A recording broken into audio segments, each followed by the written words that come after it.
Continuamos con nuestra serie de estudio de las mujeres de la Biblia y en esta ocasión vamos a analizar a la mujer sunamita.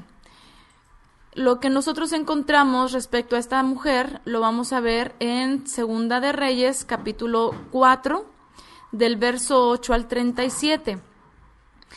Pero a mí me gustaría que en vez de que leamos todo de corrido, ya que es bastante, podamos ir leyendo y analizando, ¿ok? Entonces vamos a irnos casi verso por verso y vamos a comenzar con la ciudad de la cual estamos hablando. ¿Qué ciudad es esta? Sunem o Shunem en hebreo. Les voy a poner por acá un mapita. Ahí está un mapita. Ahí vemos marcado Shunem, este lugar en el cual Eliseo transitó varias veces desde sus viajes del Monte Carmelo, donde él residía, hacia Jezreel y hacia otros lugares en los cuales también estuvo. Regularmente era como su ruta y pasaba frecuentemente por ahí. Obviamente, pues a lo largo del tiempo, cada vez eran viajes más cansados, así que esta mujer lo miró y decidió servirle. Ahorita vamos a ver de qué manera. Vamos a leer por ahora Segunda de Reyes, capítulo 4, verso 8. Vamos a leer este verso 8. Un día pasó Eliseo por Shunem. Había allí una mujer principal y le hizo fuerza para que se quedara a comer. Y después, siempre que pasaba, iba allí a comer. Bueno, aquí hay algo que resalta bastante. No sé cómo lo tengan ustedes en sus traducciones. Yo estuve analizando varias traducciones en las cuales dice diferente esta expresión de mujer principal, según esta versión que yo uso de la Universidad Hebrea de Jerusalén. Dice mujer principal. ¿Qué significa esto? ¿Cómo dice en hebreo? Ahorita lo vamos a analizar.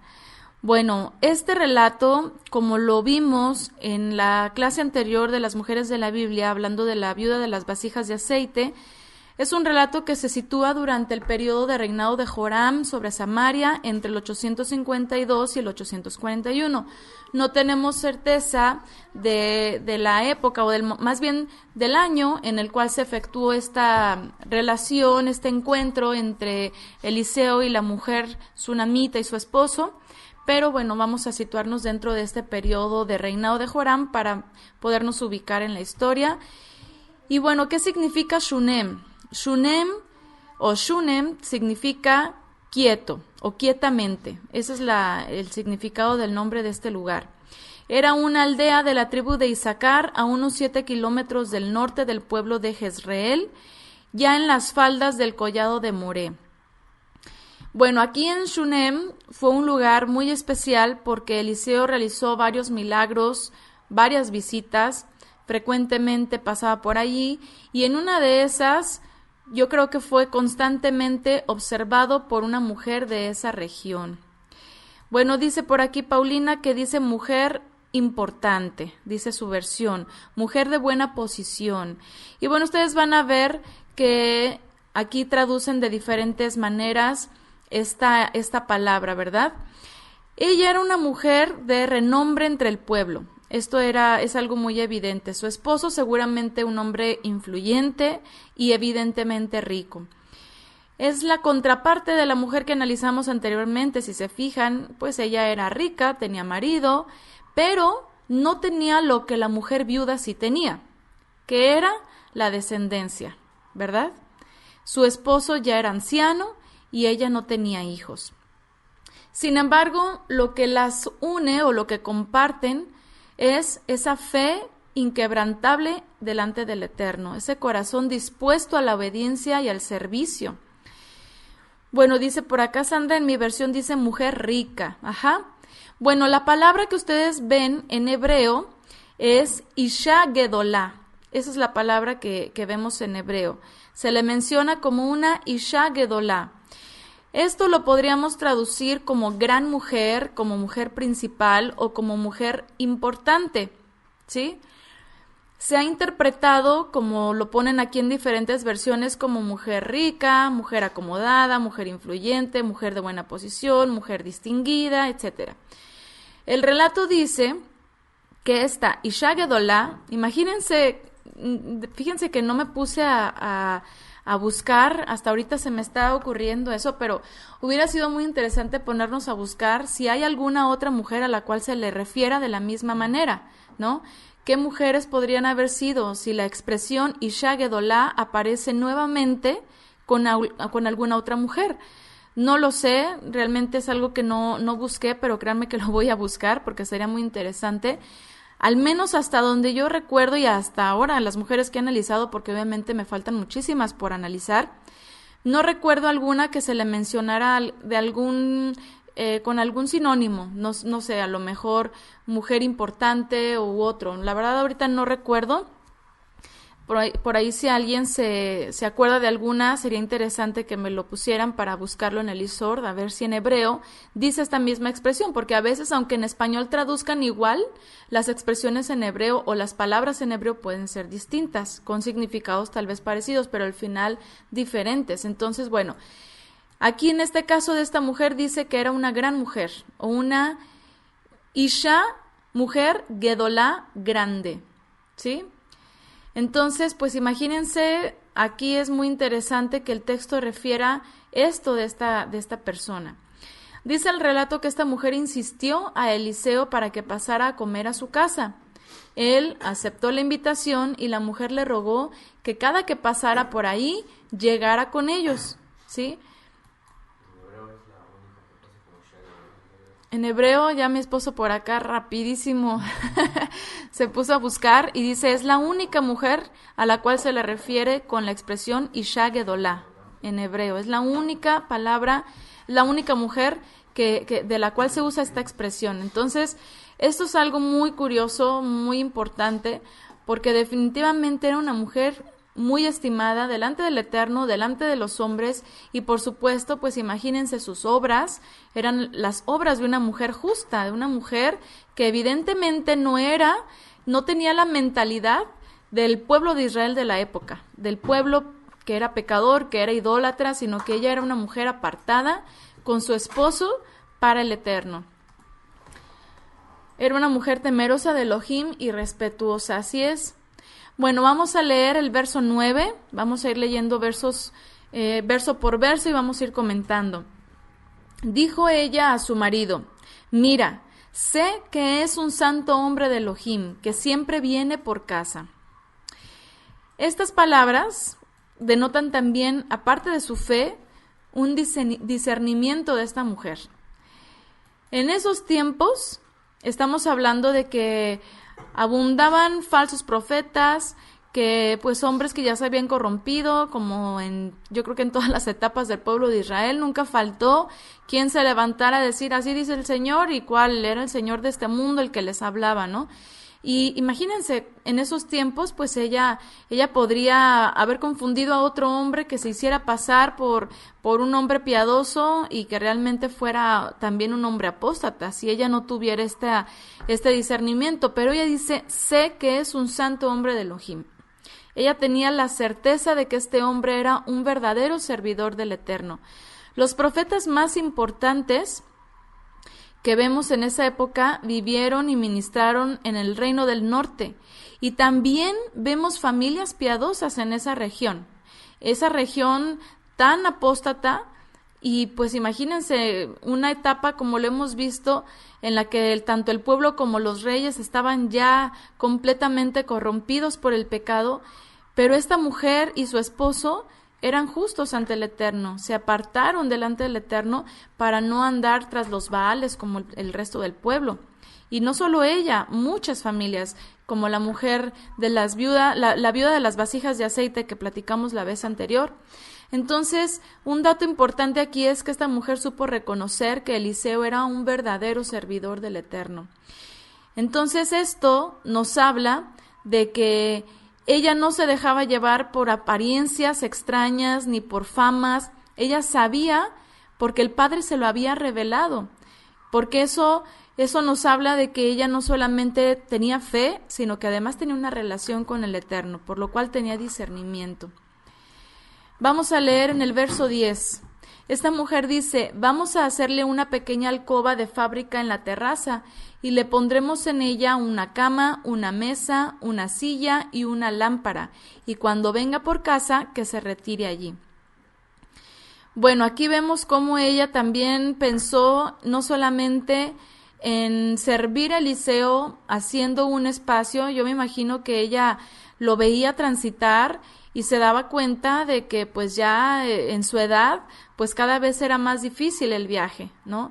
Y ella rápidamente hizo uso de sus recursos, de esa capacidad que ella tenía como mujer con una posición acomodada, para poderlo poner a disposición del varón de Elohim.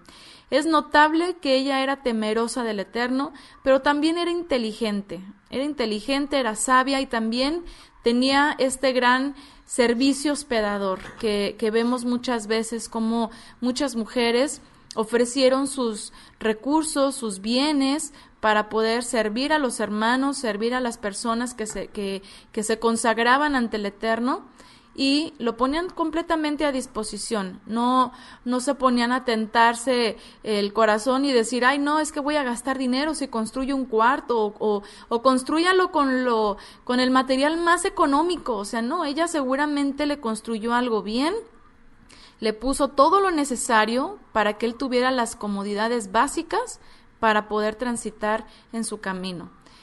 Y esto es algo que es de apreciarse, porque además se ve, yo veo en esta mujer como que mucho dinamismo, como mucha vitalidad, como mucha iniciativa y una gran capacidad de organización, pero sobre todo por su deseo de servir. No estaba haciendo las cosas de manera emocional, sino que ella consideró qué es lo que necesita este hombre, o sea, razonando qué es lo que necesita, cómo le puedo servir, y eso vamos a hacer, y ella tomó la iniciativa. Esta mujer no se dedicaba a nada más que a organizar y administrar su hogar, ¿sí? Digo, obviamente, hablando nada más, me refiero a todo lo que implica esto, porque es hacer muchas cosas, administrar una casa, administrar un hogar, y no solo eso, sino que también pues tenía seguramente a su disposición siervos, siervas, tierras en las cuales pues de alguna manera también participaba junto con su esposo pues también estaba al pendiente de sus tierras, lo vemos más adelante. Y ella estaba en eso, ella no tenía hijo, ¿sí? Seguro que para ella sería una dicha poder concebir y poder tener una familia, pero realmente ella no consideró en eso, sino que ella se enfocaba en lo que hasta ese momento ella tenía y podía realizar. Y pensó en poder recibir y bendecir a Eliseo con todas las comodidades y el sustento que él necesitaba. Entonces, esto es algo que pues evidentemente nos motiva a nosotros a servirnos unos a otros de acuerdo a lo que el Padre a cada quien nos da, contribuir al reino de los cielos de las formas en las cuales el Eterno nos lo permita. A veces pensamos en servir al Eterno y pensamos en cosas que sean, según nosotros, más trascendentales. Digo, no sé cuántas les pasó esto, a mí me pasó. Decíamos, es que si no es aquí en el templo no puedo hacer nada y tenemos que hacer algo estando aquí, a lo mejor limpiando las sillas antes de cada servicio o lo que sea, pero y no sabemos que desde nuestro hogar podemos llegar a ser de mucha bendición para las personas. Vemos, por ejemplo, también a Abraham, que también fue muy hospedador, y vemos cómo muchos hombres y mujeres de fe desde sus hogares servían al Eterno de diversas maneras. Entonces, según lo que el Eterno nos dé, incluso habilidades, conocimientos, incluso nuestras oraciones. Recordamos a Hannah, la mujer que profetizó en lo que conocemos como el Evangelio de Lucas, y vemos allí que ella era una mujer que había enviudado desde muy joven y desde entonces se dedicó solamente a servir al Eterno en el templo con sus oraciones. Así que no hay impedimentos para que todas nosotras podamos servir de diversas maneras para edificarnos unos a otros. Así es, el servicio al Eterno empieza desde nuestro interior. Y sí, como bien comentan por acá también, algo que hizo esta mujer que fue muy importante es que ella no tomó la iniciativa sola. Ella no vemos que ella, por ejemplo, diga el texto, y la mujer consideró hacer un cuarto e inmediatamente ordenó que se hiciera. O sea, ella se lo dijo a su esposo, ¿verdad? Y esto es algo muy importante porque vemos sujeción, vemos en ella sujeción. Entonces, en contraste, por ejemplo, con lo que vivimos hoy en día, la mujer de Sunem, una mujer rica, una mujer de posición económica por encima del promedio, no era una mujer con el corazón endurecido por ello. Ella era sensible a las necesidades de los demás y no tenía altivez, no tenía avaricia, sino todo lo contrario. Por eso el Eterno pone en el corazón de Eliseo el poderle restituir a esta mujer y vamos a ver cómo lo hace. ¿Por qué esta mujer tuvo tanta bondad hacia Eliseo? Esta mujer junto con su esposo, obviamente, y aunque ella en primera instancia se negó a recibir algo a cambio, finalmente el Eterno de todos modos le bendijo con algo muy especial. Vamos a leer Segunda de Reyes, capítulo 4, versos 12 y 13. Dice, dijo él a Giesi, su criado, o sea, Eliseo le dijo a Giesi, su criado, llama a esta sunamita. La llamó y ella se detuvo ante él. Él dijo a su criado, dile, ¿te has tomado todos estos cuidados por nosotros? ¿Qué podemos hacer por ti? ¿Quieres que hablemos en tu favor al rey o al jefe del ejército? Ella dijo, vivo en medio de mi pueblo. Y bueno, antes de continuar con esta parte, ahorita reflexionando en el punto de que era una mujer sujeta a su esposo, me acordé del tema que tocamos la clase antepasada, si no mal recuerdo, que hablamos un poco sobre este dilema que a veces las familias tienen, o las uniones, las parejas, con respecto a cómo tomamos las decisiones en el hogar, ¿no? Que platicábamos que si la mujer quiere tomar iniciativa de hacer algo, de comprar algo, el hombre que si está de acuerdo, que si no está de acuerdo, que si el hombre puede decidir o no, o que si el hombre tiene que autorizar. Yo creo que aquí es un claro ejemplo de que era una mujer que no era autónoma, sí, que en este momento ella tomó decisiones, como lo mencionaron varias de ustedes aquí en el chat, que era en común acuerdo junto con su esposo.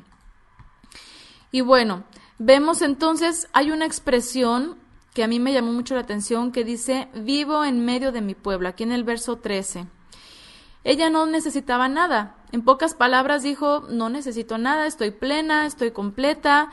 Quizás ella no quiso pedir nada porque obviamente ella no hizo el servicio que estaba realizando hacia Eliseo para obtener algo a cambio. Y esa es una actitud de un servicio genuino y correcto. Ella no tenía descendencia y es algo que es muy importante dentro de la cultura hebrea y siempre lo ha sido, pero aún así no aprovechó la ocasión para solicitar un milagro a Eliseo. Ella simplemente estaba contenta con lo que el Padre le había dado y confiaba en la voluntad del Eterno hasta ese momento. Y como ella dijo, vivo en medio de mi pueblo, es decir, estoy bien, tengo todo, no necesito nada, yo simplemente sirvo al Eterno y no hay más que yo pueda pedir como retribución. Y vemos que Eliseo aún así dice, no, hay algo que podemos hacer por ella. Tiene que haber alguna necesidad de esta mujer. Entonces, en el verso 14, le dice a su siervo de Eliseo, a Giesi, dice, ¿qué podemos hacer por ella? O sea, así como que tú sabes de qué manera podemos ayudarle, de qué manera podamos retribuir, recompensar. O sea, él sabía que esta mujer no lo estaba haciendo por esperar algo a cambio, pero al final la gratitud que había en el corazón de Eliseo lo quería externar, lo quería expresar. Y él sabía que en algo esta mujer podría tener quizás alguna necesidad, ¿no? Dice, ¿quieres que hable ante ti al rey o al jefe del ejército? Es decir, alguna necesidad política, algo, ahora sí que quieres que mueva mis palancas y mis influencias. En ese tiempo Eliseo pues tenía una buena relación con el rey y hablando pues por supuesto de que era un hombre muy, muy respetado. Y de hecho eso es algo que posteriormente, ahorita lo vamos a analizar, sí le sirvió a esta mujer. Entonces, dice en el verso 14 que Giezi le contesta a Eliseo, por desgracia, ella no tiene hijos y su marido es viejo. Dice en el verso 15, dijo él, llámala. La llamó y ella se detuvo a la entrada. Dijo él, al año próximo, por este mismo tiempo, abrazarás un hijo. Dijo ella, no, mi señor, hombre de Elohim, no engañes a tu sierva. Concibió la mujer y dio a luz un niño en el tiempo que le había dicho Eliseo. No engañes a tu sierva en un sentido de no me hagas que me entusiasme, no me hagas que tenga yo una esperanza que ya había dado por perdida y que al rato no vaya a pasar. En cierta manera, ella tuvo, si no esta incredulidad, más que nada como esta preocupación de que qué pasaría si esto no se lograba. Obviamente era algo que no era natural ya para la etapa en la que estaban estas dos personas, ella y su esposo. Ella no tenía hijos, pero sí se entiende que era una mujer joven. Era una mujer aún en edad fecunda. Aquí el problema no era una infertilidad de parte de ella, era que su esposo era ya anciano. Yo calculo que esta mujer tenía entre 25 y 35 años. Porque si sabemos que la edad más fecunda de las mujeres es entre los 18, 20 años hasta los 25, 27 años aproximadamente. Es como que el periodo en el cual una mujer tiene un porcentaje mayor de poder concebir. Ya después de los 35 años, ya el reloj biológico comienza a declinar y nos empieza a bajar ese porcentaje que nosotros tenemos de probabilidades de embarazo. Es por eso que en la gran mayoría de las uniones que nosotros vemos, pues siempre eran mujeres muy jóvenes las que se unían. Y obviamente pues tenían muchos hijos porque desde muy jóvenes comenzaban con hijos, ¿no? Y eso es algo que todavía vemos hace 3 generaciones, ¿verdad? Mujeres que tuvieron 10, 12 hijos, a veces hasta más, o 7, por mínimo 6, ¿no? Eran familias grandes. ¿Por qué? Porque se casaban jóvenes y eran muy fecundas. Entonces, seguramente, por muy joven que pudiera haber sido, porque pues estaba casada con un hombre ya anciano, pues unos 25, y por muy mayor, unos 35 años aproximadamente, digo, pensando en un promedio que rondara en esas edades esta mujer. Entonces, el problema no era una esterilidad, porque si no lo dijera la escritura, sino la edad de su esposo, quien seguramente ya era mayor de 60 años. En esas épocas sabemos que los hombres eran mucho más longevos que ahora y obviamente su edad reproductiva era más amplia. No podemos hablar de, por ejemplo, la medicina dice que en nuestra actualidad y con el paso de las décadas cada vez las cifras van cambiando, porque la medicina dice que ya para estas épocas los hombres comienzan a declinar un poco en su fecundidad a partir de los 51 años aproximadamente, dependiendo obviamente del estilo de vida de cada varón. Pero ya llegar a los 60 años, aunque obviamente hombres de 60 años o hasta más pueden llegar a concebir todavía, o más bien pueden llegar a tener hijos todavía después de esas edades, pero los porcentajes ya son menores y además sí tiene una influencia en la calidad de esa semilla. Entonces, pues obviamente estamos hablando de que este hombre, yo incluso podría ser más atrevida y pensar que ya tenía más de 70 años, porque era como que el promedio de edad en las cuales los hombres de esa época ya comenzaban como que ese ¿cómo se dice? Declive de su fecundidad, ¿no? O de su reproducción. Entonces, pues imagínense la diferencia de edades. Esto pues también nos lleva a pensar otras cosas. Ya sería mucho suponer, pero pues imagínense, una mujer, vamos a suponer, de 35 años, un hombre por muy joven de 60 años, pues es una diferencia grande de edad, ¿no?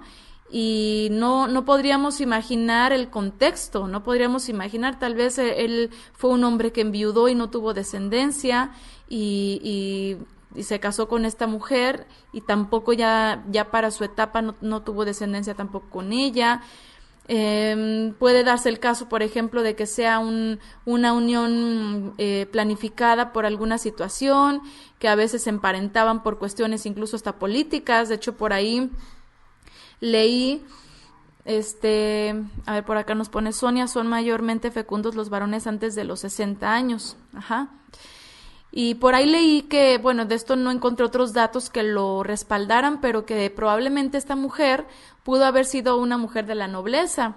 Entonces, pues a veces hacían emparentamientos por tratos que hacían entre personas, ¿no? Entre familias. Así que, bueno, podríamos especular un montón, pero la realidad es de que sí era un hombre ya anciano y ella era una mujer que todavía tenía la capacidad de poder concebir de manera natural. Si nosotros tomáramos como referencia a Abraham y Sara, recordaríamos que Abraham tenía 86 años cuando engendró de manera natural a Ismael con Agar.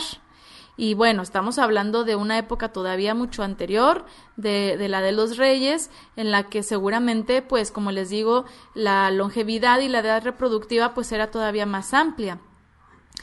Pero dice en la Biblia, dice en la Escritura, que posteriormente, que a la edad de 100 años fue cuando engendró a Isaac. Y aquí el mayor milagro no solamente, o sea, que eran dos cosas, la edad de él, porque Sara lo dijo, yo ya no tengo menstruación, yo ya no estoy ovulando, y además mi esposo ya es un anciano.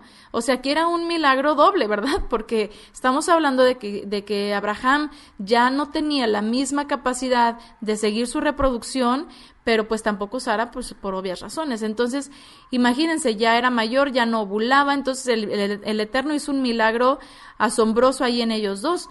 Pero en el caso de esta mujer sunamita, estamos hablando de que ella estaba en su etapa fértil. Así que el milagro en su caso consistió en que la semilla del varón fuese apta para la concepción. Ella seguramente anhelaba un hijo. ¿Qué mujer no desea el poder continuar con la descendencia, instruir? Y yo creo que todas tenemos ese anhelo en nuestro corazón en alguna etapa de nuestras vidas, incluso desde niñas, de poder algún día criar hijos. Esto es algo en nuestra naturaleza. Eso está en nuestra naturaleza, aunque quieran cambiar nuestra naturaleza. Porque realmente, si lo vemos en nuestras épocas, estamos hablando de que hoy en día las mujeres ya piensan primeramente en ellas, y ese anhelo, ese deseo que quizás alguna vez tuvieron en su niñez o en su edad, por ejemplo, de adolescencia, las circunstancias de la vida. Amor, creo que no está conectada a mi... Perdón, es que... No, ya, estaba desconectado aquí. Perdón, es que no estaba conectada a mi computadora y me estaba marcando aquí. Bueno, las circunstancias de la vida, la educación que nos dan, lo que nos transmiten en las escuelas, sobre todo, nos hace considerar en retrasar nuestra etapa de maternidad y querer primeramente buscar nuestra realización personal. Y es algo completamente distinto, ¿verdad?, a lo que nosotros vemos como el ideal en la Escritura. Ella anhelaba un hijo, como todas las mujeres, aunque algunas lo repriman por ciertas circunstancias, y aunque surjan movimientos que incluso dicen, no tengo que ser madre para ser mujer. Efectivamente, no te hace mujer el hecho de tener o no un hijo, pero es algo que está en nuestra naturaleza, y que todo lo que implica la maternidad es algo que nosotros muchas veces, incluso a pesar del dolor que implica y todo lo que tenemos que padecer desde la concepción hasta la crianza, hasta que nuestros hijos ya son mayores, pues obviamente es algo que puede ser causa de mucha aflicción, pero también es algo hermoso y maravilloso que el Eterno nos permita el poder continuar con la descendencia. Esta mujer ya estaba determinada a aceptar, si era la voluntad del Eterno, que no tuviera un hijo. No vemos una mujer que clame por descendencia. Ella sabía que este hombre era un hombre especial, y si ella estuviera desesperada por recibir esa bendición, seguramente se lo hubiera pedido directamente a Eliseo, ¿verdad? Pero no hizo eso. Ella dijo, tengo todo, estoy bien.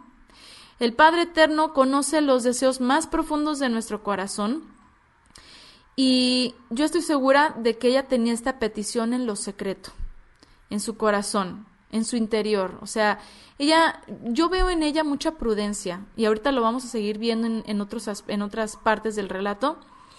Hay mucha prudencia porque ella fue siempre muy medida con sus palabras. Ella no vemos que se desborde en sus emociones y sentimientos.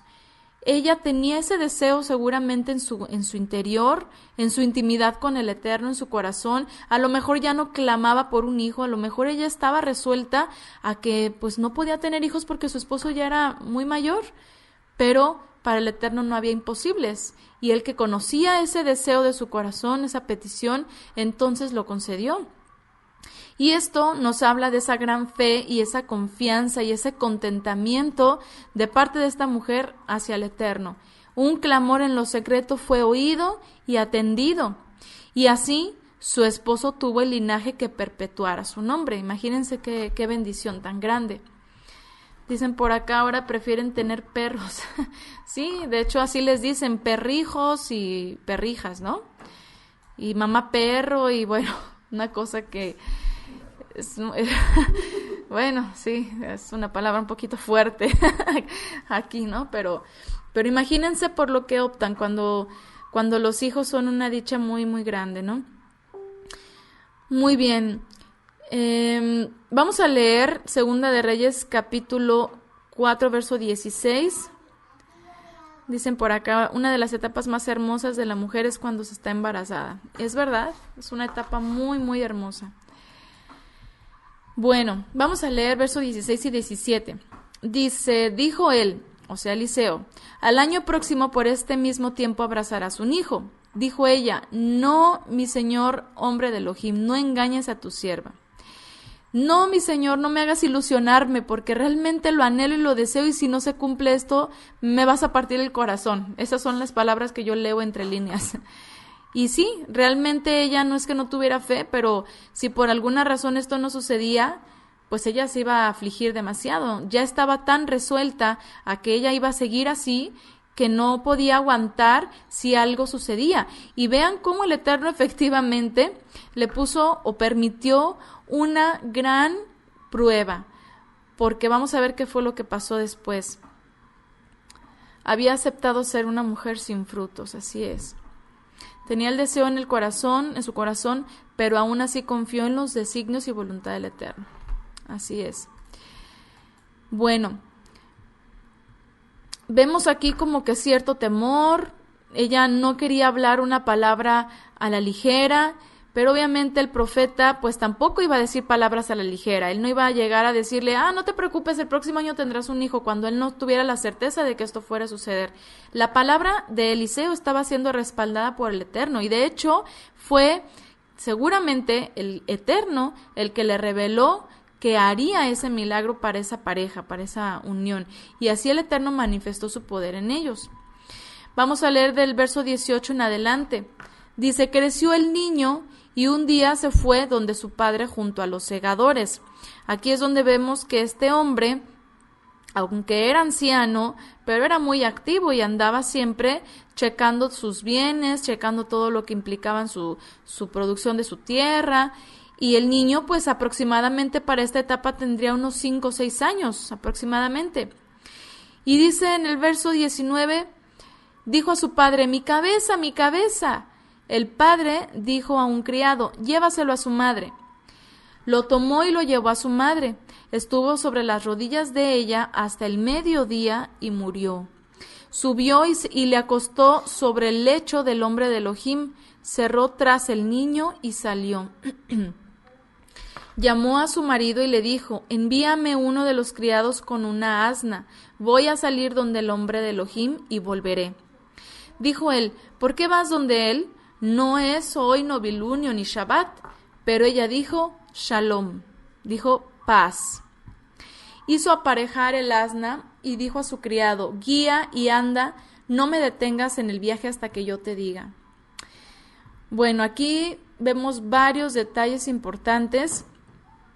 Lo primero que se me vino a la mente pues fue que este varón, este hombre, no tenía el conocimiento, por ejemplo, de qué era lo que le estaba pasando al niño. Lo que parece que estaba ocurriendo aquí es que, como dice que estaba junto con los segadores, que estaba en el campo, seguramente, y esta manifestación del dolor de cabeza del niño puede deberse a una insolación, a una inflamación cerebral por causa de una insolación. Posiblemente pasaron mucho rato allí. Imagínense, dice que estuvo hasta el mediodía y murió. Entonces, pues era de mañana. Pero el calor en esos lugares y aparte cómo estaba pegando el sol, pues imagínense, estaba fuerte, ¿no? Y este niño pequeño seguramente sufrió una especie de deshidratación y de insolación. Seguramente había otros aspectos que el padre pudo haber analizado, quizás que el niño, no sé, a lo mejor tuviera sensación de vómito o de náuseas o cualquier otro detalle, pero pues él no supo atenderlo. Entonces lo primero fue llévaselo a su madre. A lo mejor él dijo, pues se le va a pasar, ¿no? Es un dolor de cabeza que pasa, pero finalmente vemos que fue algo mortal. Dice por acá, nos pone en el texto Salmo 38:9, Señor, delante de ti están todos mis anhelos y mi suspiro no te es oculto. Así es, gracias por este texto que nos habla justamente de ese anhelo del corazón de esta mujer, que no hizo manifiesto a los hombres, sino que solamente se lo dejó al Eterno y al final el Eterno fue el que lo concedió. Muy bien, entonces vemos aquí que el papá no se percató de la gravedad de la situación. Hacen llevar al niño con su madre. Ella evidentemente tampoco sabe qué hacer, ni imaginaba, yo creo, que era una situación mortal, y pues, seguramente pensó que pasaría pronto, porque no vemos que ella recurra a un médico o algún otro tipo de ayuda. Dice que el niño permaneció sobre sus rodillas, quizás ella pues esperando a que se le pasara, pero pasaron las horas y el niño murió. Entonces, en ese momento, esta mujer, es increíble su sobriedad, es increíble cómo ella actuó de una manera bien planificada, sin desbordarse. Obviamente estaba súper angustiada, porque cuando llega con Eliseo dice, ella está afligida y el Eterno me lo ha ocultado. Ella está en una gran angustia, pero el Eterno me lo ha ocultado y no me lo ha revelado. Ahorita lo vamos a ver. Pero ella ni siquiera, fíjense qué interesante, porque parece ser que ni siquiera se lo dijo a su esposo. Yo lo que veo aquí es que no le hizo saber la situación. El niño estaba en sus rodillas, se estaba sintiendo mal, pasaron esas horas y de pronto el niño simplemente dejó de latir su corazón y murió. Ella lo primero que hizo no fue pegar de gritos y el llanto, y obviamente es algo terrible, es algo que por supuesto no podemos nosotros pretender imaginar, ¿no? Pero ella tomó a su niño y lo acostó en la cama de Eliseo. Y en ese momento ella supo qué hacer, o sea, no se quedó allí llorando, esperando a lo mejor a tener que preparar el cuerpo del niño para ser sepultado y todo lo que seguía. Ella tenía la confianza en que si el Eterno le había prometido un niño, no iba a ser para quitárselo después de esa manera. Por eso dice cuando llega con Eliseo, te dije que no me burlaras. Y vamos a ver entonces qué más pasó. Esta mujer solicitó el apoyo de su esposo, pero no le dijo qué quería hacer, o más bien por qué quería hacer eso. Ella no actuó de manera autónoma, otra vez, como lo mencionamos hace un momento con lo de la construcción del cuarto. Vemos que era una mujer muy astuta, muy inteligente, muy fuerte, o sea, fuerte en sus emociones. Y aquí es algo que me recuerda esta expresión que luego dicen sobre mujeres u hombres, sobre personas. Dicen, ay, es que tal persona es de un carácter muy fuerte. Y le llaman carácter muy fuerte a una persona que tiende a ser muy enojona, que tiende a ser que se aira, que se pone a gritonear, que se pone a reclamar, que dice lo que piensa de una forma a veces hasta ofensiva, y creen que eso es un carácter fuerte. Lo que estamos viendo aquí es un verdadero carácter fuerte, y un carácter fuerte, o sea, un carácter fortalecido, lo tiene una persona que no se deja dominar por sus emociones. O sea que si una persona algo le molesta y se pone a gritar o se pone a llorar, porque pues depende del caso y la situación y la persona, y se deja llevar por esa emoción que siente en ese momento, entonces es una persona de un carácter muy débil. Pero aquí vemos que esta mujer tenía un verdadero carácter fuerte, y vemos también que era una mujer sujeta a su autoridad. Ella no simplemente se paró y tomó al criado y le dijo, prepárame el asna. O sea, ella no dejó nada, ni siquiera a la especulación, porque también todo lo hizo con orden. Se lo pidió al esposo y el esposo mandó a llamar al criado y le dio la orden. Ella nunca fue y actuó de manera autónoma para que incluso esto pudiera parecer o malinterpretarse como algo que pudiera ofender a su esposo, porque ella ande yendo a tomar un criado y se vaya con él quién sabe a dónde. O sea, imagínense, ella dio a saber a su esposo qué necesitaba y qué iba a hacer, y el esposo obviamente que seguramente tomó a uno de sus siervos de confianza, que muy probablemente era con los que ellos solían asistir a la visita de Eliseo cuando era luna nueva o Shabbat, porque vemos que ellos visitaban frecuentemente a Eliseo. Seguramente aprendían de él, servían de otras maneras, porque pues estaban muy cerca, estaban como a unos 40 kilómetros aproximadamente. No era algo complicado asistir, pero pues obviamente, aunque no estaba tan lejos, implicaba su riesgo el trasladarse hacia allá. Pero vemos aquí que el hombre pues no intuyó ni siquiera lo que estaba pasando. O sea, dice, ¿para qué quieres ir si no es luna nueva, no es Shabbat? Dicen por acá, tenía carácter, era más bien radical, dice por aquí Franco. Sí, era una mujer con un carácter verdaderamente fortalecido, ¿no? No era feminismachista o algo así. Sí, ella no era autónoma. O sea, y el hecho de decir que no era autónoma, no pensemos que era una mujer que no podía hacer nada por sí misma y dependía solamente del esposo nada más porque fuera debilucha, porque eso es lo que a veces piensan. O sea, creen que las mujeres que no son autónomas, que no hacen las cosas por su propia cuenta, es porque o están controladas por los esposos, o porque son débiles, o porque no tienen confianza en sí mismas, y entonces creen que las tienen que empoderar, dicen ellas.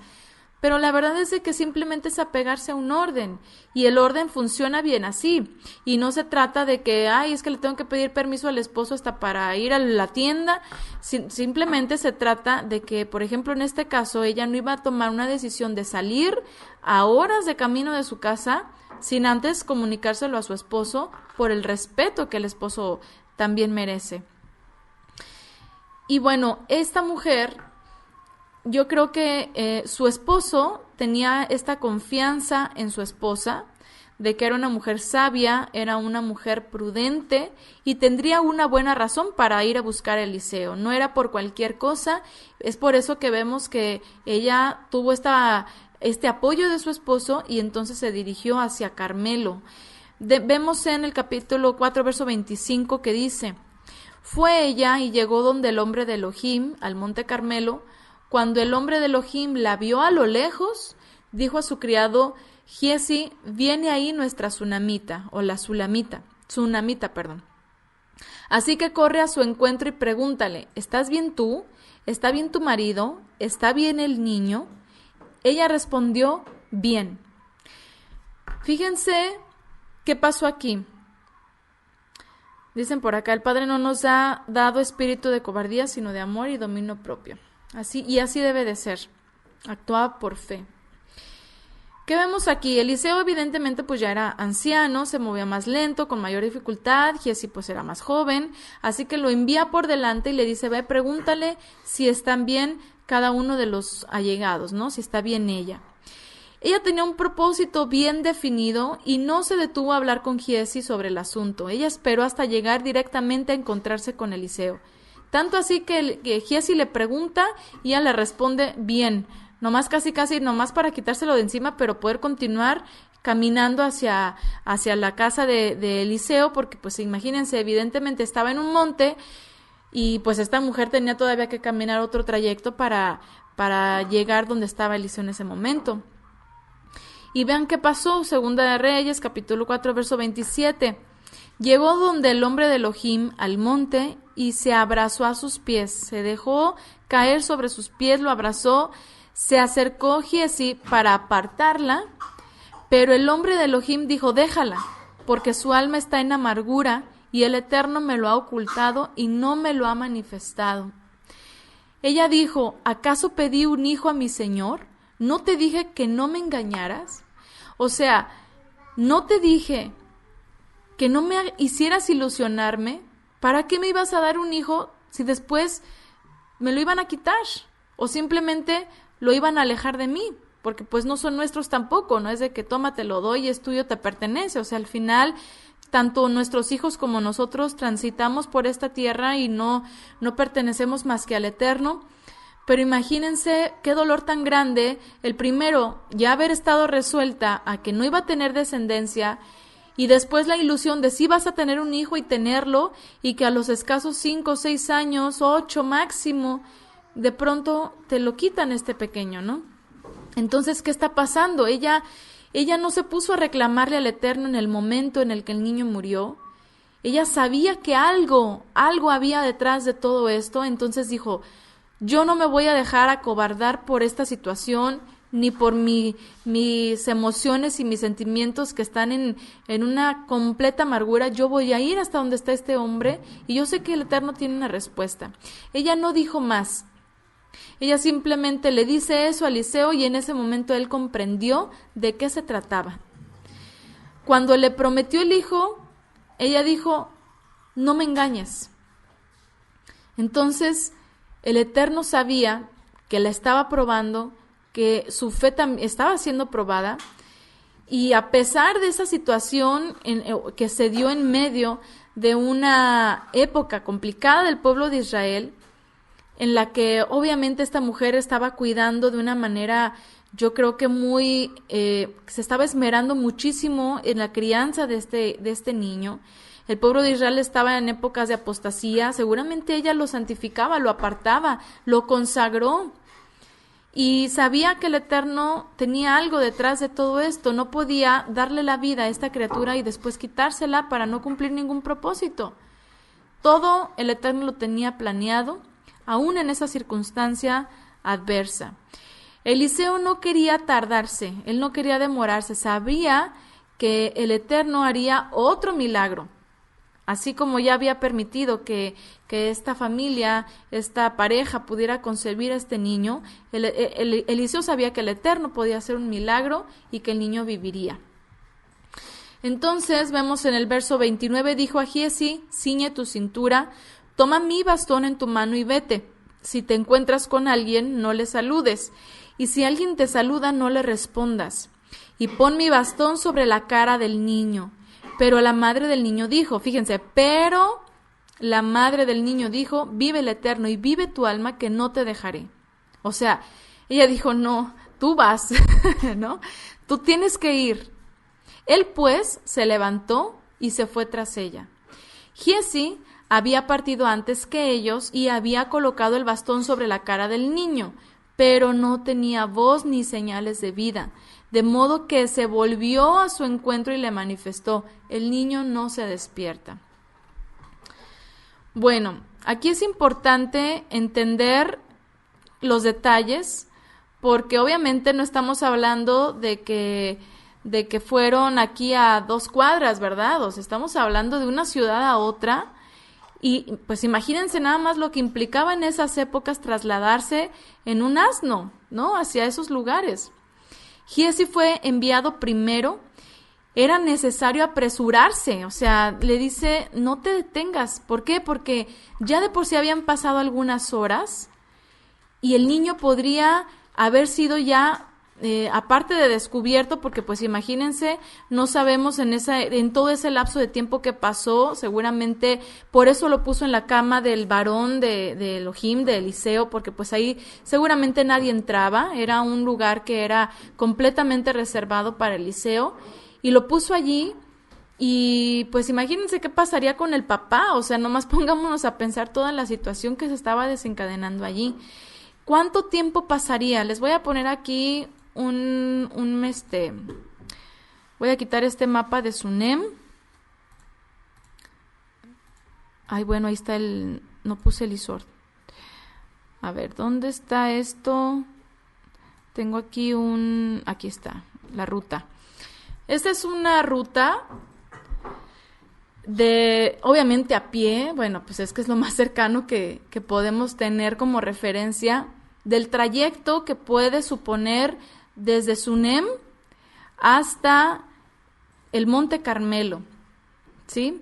Obviamente sabemos que se fue en un asno y pues el viaje sería ligeramente más corto que ir a pie, pero pues en ese tiempo no había lo que hoy hay, ¿no? Lo que vemos ahí, las ciudades, las carreteras.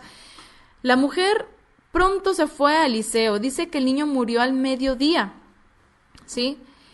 Inmediatamente la mujer salió. En nuestros tiempos, recorrer estos aproximadamente 43.8 kilómetros a pie supondría alrededor de unas 9 horas, ¿sí? Desde Sunem hacia el Monte Carmelo. Pero considerando, obviamente, tramos por carretera, tramos pues así como que muy fácil de transitar, algunos que forzosamente, según lo que investigué, sí debían de ser transitados a través de un medio de transporte. Pues imagínense los caminos modernos, ¿no? De hoy en día, no como en la época bíblica, no como en las épocas de las que estamos hablando. Viajar en el animal, pues bueno, sí, supondría un poquito más de agilidad, pero no demasiado, y el trayecto pues es pesado. Entonces, ella seguramente llegó por la noche al Monte Carmelo. Dicen por acá, de hecho, creo que en asno sería más lento. Es que todo tendría su pro y contra, ¿no? Porque obviamente, pues sí, hay que detenerse, a lo mejor el animal hay que darle de comer a cierto tiempo, darle de beber, ellos también, o sea, pues son 9 horas aproximadamente, o más, o menos, digo, no sé cómo más lo podríamos calcular, yo por eso hice uso de este recurso, pero es un aproximado más para darnos una idea también de la distancia y todo lo que implicaba, porque esta mujer seguramente llegó por la noche a Carmelo. Giezi tuvo que salir también de noche porque le dice inmediatamente, vete y llévate mi bastón, aunque Eliseo tenía planeado que Giezi, que se podía mover más rápido, fuera con su bastón que simbolizaba su autoridad, la autoridad que el Eterno le había dado, su unción que el Eterno le había dado para que el niño pudiese ser resucitado, pero la mujer le dice, no te voy a dejar, vive el Eterno, así casi le dice, te lo juro que no te voy a dejar, o sea, vas conmigo, ¿no? Y Eliseo obviamente accede.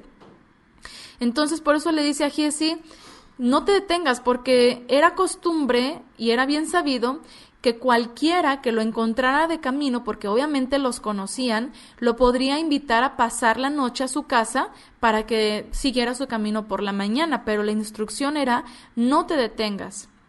No te detengas, no entres a pasar la noche con nadie, no saludes a nadie, tú ve directo a la casa y haz esto.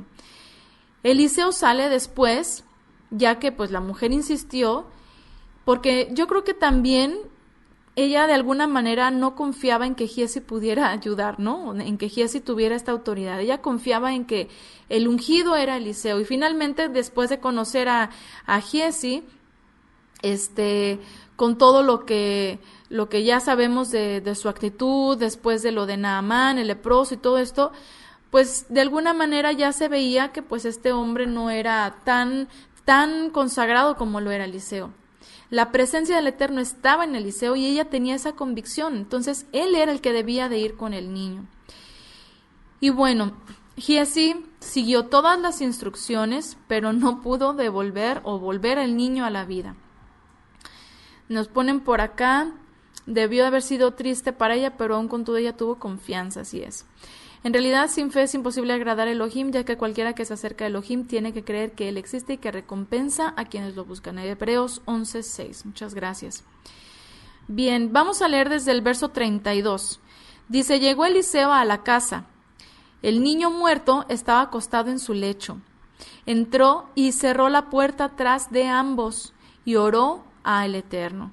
Subió luego y se acostó sobre el niño y puso su boca sobre la boca de él, sus ojos sobre los ojos, sus manos sobre las manos, se recostó sobre él y la carne del niño entró en calor. Se puso a caminar por la casa de un lado para otro, volvió a subir y a recostarse sobre él hasta 7 veces, y el niño estornudó y abrió los ojos. Llamó a Giezi y le dijo: llama a la tsunamita. La llamó y ella llegó donde él. Dijo él: toma a tu hijo. Entró ella y otra vez cayendo a sus pies, una señal también de humillación, de autoridad, a su autoridad, a la autoridad que el Eterno le había dado a este hombre, a la unción que el Eterno le había dado a este hombre, al respeto que le tenía a este hombre. Se postró en tierra y salió llevándose a su hijo. Bueno, aquí en el versículo 35 van a encontrar una diferencia en las traducciones. Algunas traducciones dicen que estornudó 7 veces. Algunas traducciones dicen que 7 veces se acostó sobre el niño y caminaba de un lado para otro, y después el niño fue que vivió. Ya habían pasado aproximadamente 21 horas desde la muerte del niño hasta ese momento. Aproximadamente, y eso tomando como referencia esto que les digo de aquí del MAPS. Pero la fe de la mujer y de Eliseo fueron suficientes para que el Eterno obrara y la angustia de esta mujer fuera reconfortada. Dice, es parecido a lo que hizo Yeshua con la niñita. Entonces, pues imagínense todo lo que implicó esta situación. Y después de esto, pasaron algunos años y ocurrió otra situación que vamos a ver en Segunda de Reyes, capítulo 8. Déjenme ponerles ahora sí el Isord. Aquí está. Segunda de Reyes, vámonos al capítulo 8. Y desde el versículo 1 vamos a leer, dice: Eliseo dijo a la mujer cuyo hijo había resucitado: levántate y vete tú y tu casa a residir donde puedas, porque el Eterno ha llamado al hambre y viene ya hacia la tierra por 7 años. Se levantó la mujer e hizo según la palabra del hombre de Elohim. Se fue ella y su familia a vivir en tierra de filisteos 7 años. Al cabo de los 7 años volvió la mujer del país de los filisteos y fue a apelar al rey por su casa y por su campo. Estaba el rey hablando con Giezi, criado del hombre de Elohim, y le decía: cuéntame todas las grandes cosas que hizo Eliseo. Estaba él contando al rey cómo había resucitado al muerto, cuando llegó la mujer cuyo hijo había resucitado para apelar al rey por su casa y su campo, y dijo Giezi: oh mi señor, esta es la mujer y este es su hijo al que resucitó Eliseo. Preguntó el rey a la mujer y ella se lo relató. El rey puso un eunuco a disposición de la mujer, diciendo que se le devuelva todo lo suyo con todos los productos del campo desde el día en que ella abandonó la tierra hasta ahora. Entonces vemos que esto sucede unos años más tarde. El Eterno envía el juicio al pueblo de Israel por toda la idolatría, porque los gobernantes cada vez estaban peor, pero quiso tener misericordia de esta mujer y de su hijo. Es muy evidente que ya para ese momento, para esa etapa, el esposo de esta mujer ya había muerto. Pero el Eterno vemos que tiene cuidado de esta mujer y de su familia. Vemos que ella es una mujer de consagración.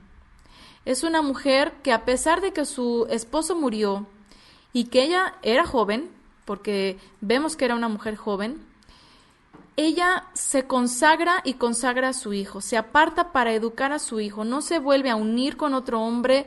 Finalmente ya había recibido la descendencia. Y eso es algo que era y que todavía es, por supuesto, sumamente valioso. Pero ella no pensó en sí misma, en su felicidad, en su bienestar, en sus deseos, en sus emociones, en sus sueños personales.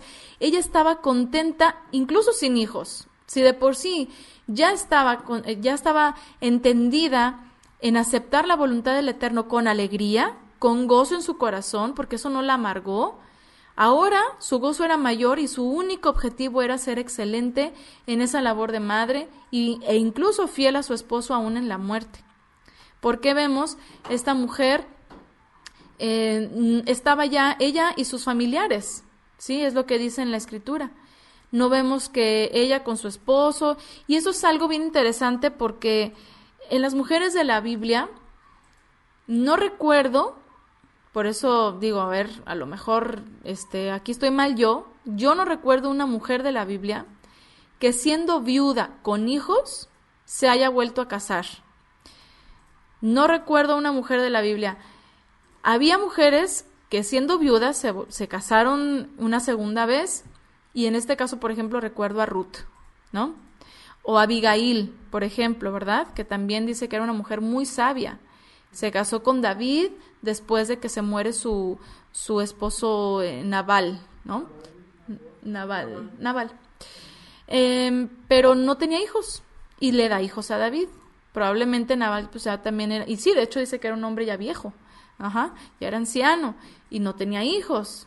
Entonces, vemos aquí en esta mujer esa consagración y esa convicción de que una vez ya teniendo descendencia, su prioridad era eso, el seguirlo educando, en medio de esa generación perversa, consagrar a su hijo. 7 años más tarde, esta mujer de nuevo muestra sabiduría e inteligencia. Vemos Segunda de Reyes capítulo 8, verso 3, que dice, fue a apelar al rey por su casa y por su campo. Y eso es un favor que no aceptó antes, ¿se acuerdan? No lo aceptó de Eliseo. Eliseo le dijo, ¿qué quieres que haga por ti, por toda esta hospitalidad? ¿Quieres que hable al rey de ti o al jefe del ejército? En ese momento, pues ella dijo, no lo necesito, pero ya para esta etapa, el Eterno propició todas las cosas para que esa ayuda le llegara. Ella regresó con su hijo, seguramente con siervas y siervos, seguramente con familiares cercanos, a lo mejor sus padres, y el Eterno estaba respaldando que todo lo que tenía ella, toda la heredad de su esposo, le fuera restituida. Así ella pudo habitar tranquila de nuevo y seguir instruyendo a su hijo en el temor del Creador.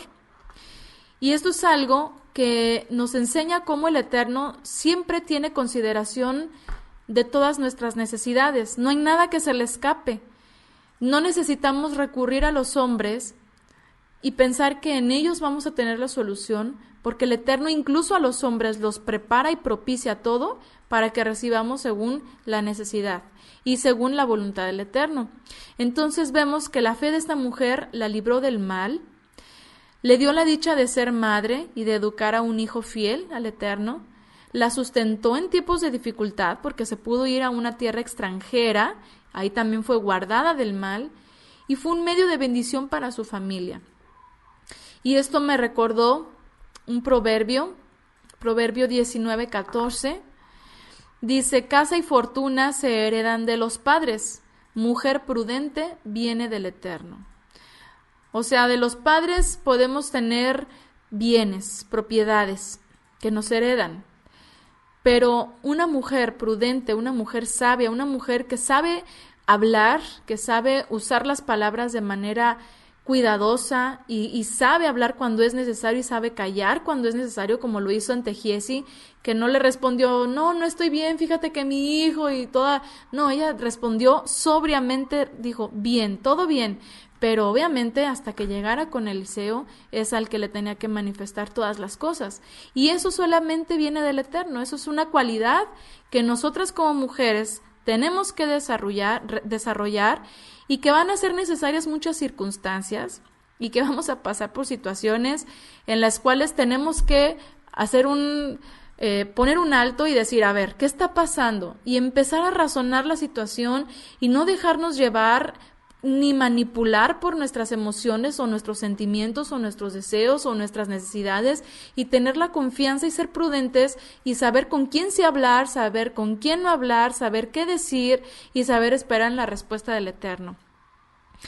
Esta mujer de Shunem nos enseña la importancia de conservar la calma antes de actuar. No ser prontas, no ser desbordadas, en medio de nuestro mar de emociones, sino analizar, incluso planificar. Imagínense con el dolor que supone la pérdida de un hijo, ella planificó, ¿qué voy a hacer? ¿Sabes qué? A ver, vamos a ir con Eliseo, voy a hablar con él, y según las necesidades reales y no las de la carne. Entonces, esta mujer de la cual no se dice su nombre, pero sus obras son un legado para nosotras, es un gran ejemplo de esta mujer de ese tiempo para la mujer de hoy, aún para nuestros tiempos modernos, en los cuales generalmente luego ya somos más propensas a caer en situaciones que por nuestras vidas tan ajetreadas que llevamos, ya nosotras mismas nos metemos en más problemas de los que deberíamos, cuando aspiramos, cuando buscamos, cuando nos privamos, por ejemplo, de nuestra naturaleza de mujeres y estamos ambicionando otras cosas de este mundo. Las situaciones hacen, y de hecho esta generación es una generación en la cual la enfermedad número 1 es el estrés, es la ansiedad, y de ahí se desprenden muchas otras enfermedades. Entonces, nosotras las mujeres creyentes, a pesar de lo duro, a pesar de la circunstancia tan difícil que podamos estar viviendo, tenemos que tomar el ejemplo de mujeres como ella y seguirlo. Dice, una mujer de fe, sinceridad, fue estable en la crisis y se fortalece en el Eterno y busca al profeta de Elohim. Un ejemplo a seguir para las jóvenes de hoy, así es, para todas nosotras. Así que, pues, lo único que podemos decir es que el Eterno nos ayude, nos dé sabiduría y prudencia para entender cuando algo suceda y nos dé la fortaleza para actuar correctamente ante Él y ante los hombres, por nuestro bien y por el bien de los que nos rodean también.